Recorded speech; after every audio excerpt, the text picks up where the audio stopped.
এবার রাঁধুনির সৌজন্যে ত্যাগের মাসে।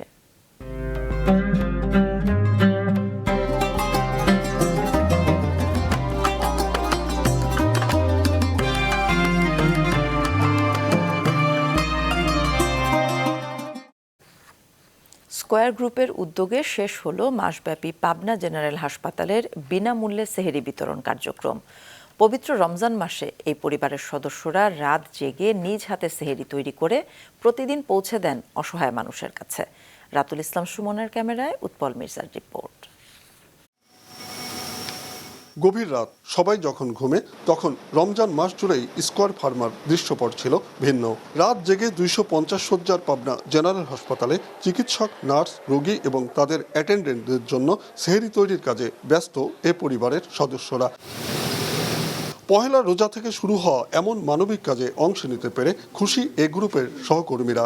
আমাদের সহকর্মীবৃন্দ একই রকম উৎসাহ উদ্দীপনা নিয়ে কাজ করেছে এবং এই মানবতার চেতনায় তারা উদ্বুদ্ধ হয়ে কাজ করেছে। রোগ ব্যাধি সহ উদ্বেগ উৎকণ্ঠায় থাকা এসব মানুষকে মাসব্যাপী গভীর রাতে কখনো সেহরি নিয়ে ভাবতে হয়নি। যে এই অসহায় মানুষের কাছে, অসহায় রোগীর কাছে যে এত কষ্ট করে এই লোকজনদের খাবারটা পৌঁছায় দিচ্ছে, এটা অত্যন্ত একটা উত্তম কাজ, মানবিক কাজ। এই সেঙ্গরিটা যদি না থাকতো আমি পানি খাওয়া রোজা থাকতাম। মাসব্যাপী নিরলস পরিশ্রমের মাধ্যমে অসহায় মানুষের কাছে সেহরি পৌঁছে দেওয়ায় গ্রুপের সহকর্মীদের ধন্যবাদ জানান স্কয়ার কর্তৃপক্ষ।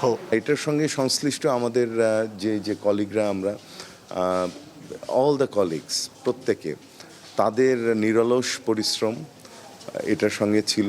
আমাদের সাথে অনেক রোগী এটা বলেছেন, এটা স্কয়ার ম্যানেজমেন্টকে ধন্যবাদ এই মহতি কাজটা চালু করার জন্য। স্কয়ার গ্রুপের পরিচালক অঞ্জন চৌধুরীর উদ্যোগ ও প্রত্যক্ষ তত্ত্বাবধানে এ গ্রুপের সদস্যরা প্রতিদিন রাতে হাসপাতালে প্রায় 600 মানুষের কাছে পৌঁছে দিয়েছেন উন্নত মানের সেহরি। উৎপল মির্জা, মাছরাঙা সংবাদ, পাবনা।